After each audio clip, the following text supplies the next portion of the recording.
Kazuma Masui, the mayor of Hiroshima. World leaders should gather in the A-bombed cities, encountering our tragedy, and at a minimum, set a course toward freedom from nuclear weapons. If the human family forgets history, we could again commit terrible error. That is precisely why we must continue talking about Hiroshima. On August 6th and 9th of 1945, the United States of America detonated 2 nuclear weapons over the Japanese cities of Hiroshima and Nagasaki, killing at least 140,000 people in Hiroshima and 70,000 in Nagasaki, mostly civilians. It was and is the only use of atomic weapons in the history of warfare, and sadly, it was at the hands of our nation.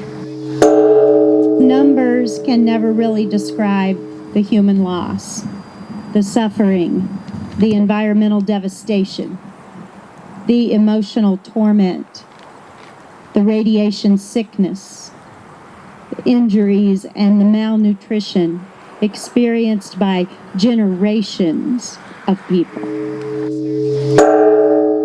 The generational fear and emotional suffering that was passed on from survivors over the past 73 years.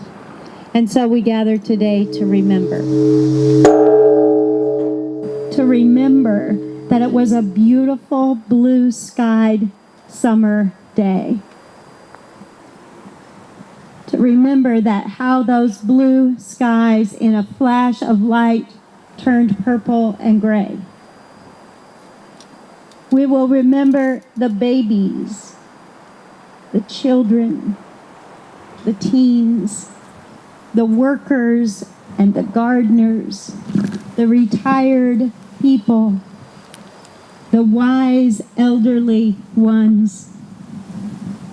We will remember the agony, the screams, the blood, the glass shards that still rise to the top of the skin of survivors years later. We remember the high fever, the horrible pain.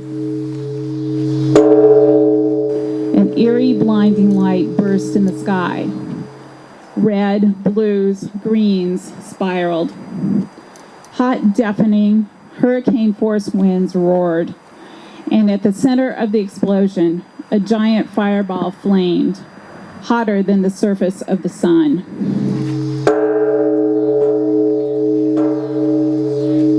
So while numbers can never adequately describe the devastation, the loss of life from our atomic bombs, they can adequately describe the priorities of our nation.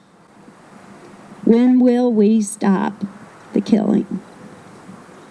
When we turn out in numbers.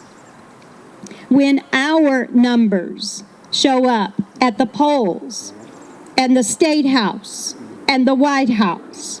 Perhaps when we, in numbers, take back our power, our political power, our vocal power, our protesting power, our prayer power.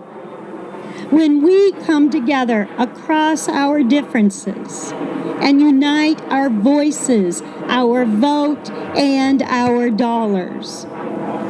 When we do more than remember. We will not stop marching, singing, voting, protesting, praying, and working for peace. Enough is enough. We will not stand for it anymore.